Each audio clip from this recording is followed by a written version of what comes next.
దూత media, power of news.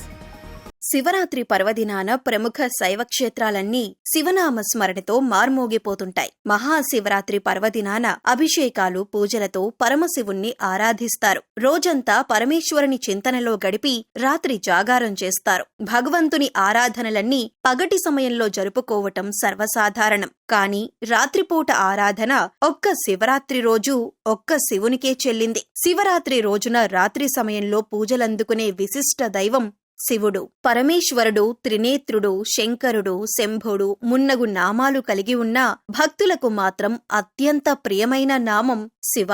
ఈ పదం శుభాలనొసగే పదం. సి అనే అక్షరం పాపాలను నశింపజేస్తుంది.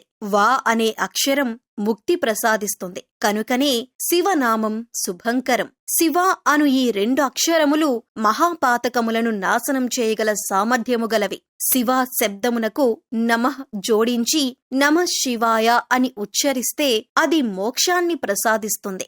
నిర్మలుడు, శాంతుడు, సాధువు, మితభాషి, కామక్రోధరహితుడు, సదాచారి, జితేంద్రియుడు అయిన గురువు ద్వారా ఉపదేశించిన మంత్రము శీఘ్రముగా సిద్ధిస్తుంది. సకార ఇకార వకారముల కలయికే శివుడు. స అనగా నిత్యము, సుఖము, ఆనందము. ఈ అనగా పరమపురుషుడు.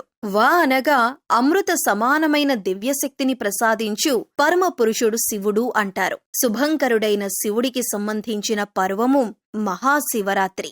మాఘ బహుళ చతుర్దశి నిశిరాత్రి అనగా అర్ధరాత్రి సమయమున శివుడు లింగరూపధారిగా అవతరించాడని శివపురాణం పేర్కొంటుంది. ఈ రాత్రి శివుడికి అత్యంత ప్రియమైన రాత్రి. ఈ రోజున ఉపవాసం, జాగరణ చేయటం వల్ల సమస్త పాపాలు నశిస్తాయి. రాత్రి 4 జాములలో ప్రతి జాము శివలింగానికి అభిషేకము జరపాలి. ప్రథమ జాములో దుగ్ధము, ద్వితీయ జాములో దది, తృతీయ జాములో ఘృతము, చతుర్థ జాములో పూజలు, అభిషేకాలు చేయాలి. శివరాత్రి రోజు వేకువ జామునే లేచి స్నానాదికాలు ముగించుకుని శివాలయానికి వెళ్లి శివుడిని దర్శించుకోవాలి. షోడశోపచారములతోనూ మహన్యాసపూర్వకంగా ఏకాదశ రుద్రాభిషేకం మున్నగునవి జరిపించాలి. ఉదయం సమయంలో దర్శనం చేసుకుంటే సర్వ పాపాల నుంచి విముక్తి లభిస్తుంది.